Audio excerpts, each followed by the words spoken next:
आज गोपालक मोठ्या संकटाला अडचणीला या राज्यामध्ये खऱ्या अर्थानं आज तोंड द्यायला लागलेलं आहे. त्याला यातनं बाहेर काढणं आता अत्यंत गरजेचं आहे. नसेल तर जनावरांचं बाजार आपण बंद करून टाकूया. या देशामध्ये 3,85,000 मेट्रिक टन मांस आपण परदेशामध्ये निर्यात केलेलं आहे. आदरणीय मोदी साहेबांनी त्याचं कौतुक केलेलं आहे.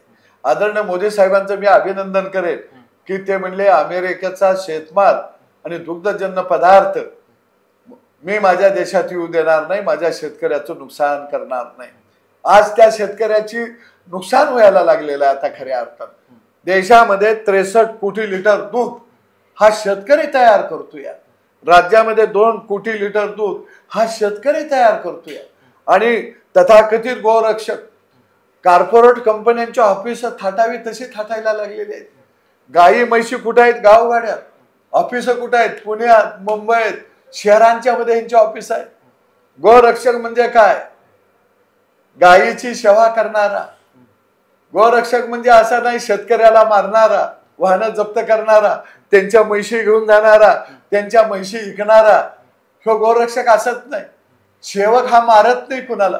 कारण माझ्याकडं मगाशी व्हिडिओ दाखवला तसा हा एक शेतकरी माझ्याकडं ओम कृष्ण गुरंग नावाचा कोलवडी गावातला काळभोरचा लोणी काळभोरचा एक पोरगा आहे. त्यानं यांना विरोध केला अशा पद्धतीनं जनावर नेताना. त्याला कसं मारलंय, किती वाईट मारलंय. त्याची पाठ सोलून काढली. दुसऱ्या बाजूला त्याचा हात सुद्धा फ्रॅक्चर झालाय. हो, पोलीस स्टेशनला गुन्हा दाखल केलाय. हा कोण आहे?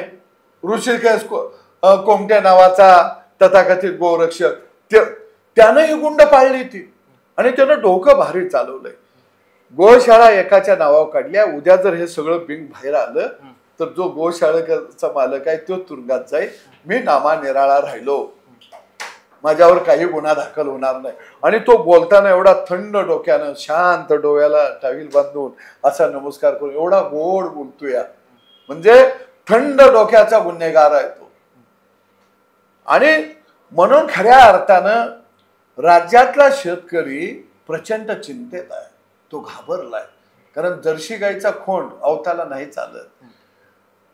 ज्या एका बाजूला आज शेतकऱ्याची भावना भूमिका खऱ्या अर्थाने हे जाणून घेतली पाहिजे.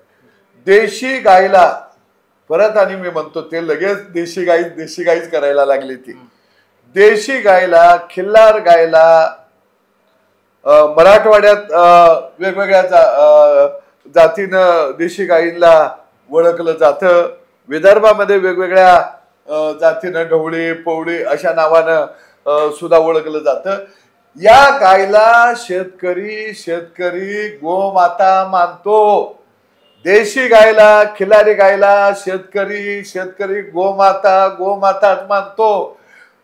शेतकरी देशी गायला, खिलार गायला, ढवळा पवळा गायला देशी वाहनाच्या कधीही बाजारात विकत नसतो. तो पै पाहुण्याला कालवड झाली तर पाळायला देतो. एखाद्याचं लग्न होत नसेल तर लक्ष्मी म्हणून तिला पाळायला देतो. हे मी सातत्यानं देशी गाय का म्हणतोय? तर ही देशी गायच्या गोमातेच्या आडुशानं शेतकऱ्याचा गोटा दह्या दुधाचा लुटत आहे. म्हणून मी सारखं म्हणतोय देशी गाय आमची गोमाता आहे. तिची जपणूक कोणी केली? तिची जपणूक गावगाड्यातल्या माझ्या अरे शेतकऱ्यानं केली. तुम्ही नाही केली. जे आज शेतकऱ्यांच्या म्हशी अडवत आहेत त्यांचं काय म्हशीचं गोठ आहे? त्यांचं काय गायीचं गोठ आहे? अरे शेणामुतात हात माझ्या गावगाड्यातल्या माय माऊलीचा आहेत, माझ्या लेकरा बाळांचा हात आहेत. आणि तुम्ही आमच्या गोठ्यावर दरोडा घालायला लागलाय. आणि कोण म्हणत असेल सदाभाऊ तुम्ही का बोलताय?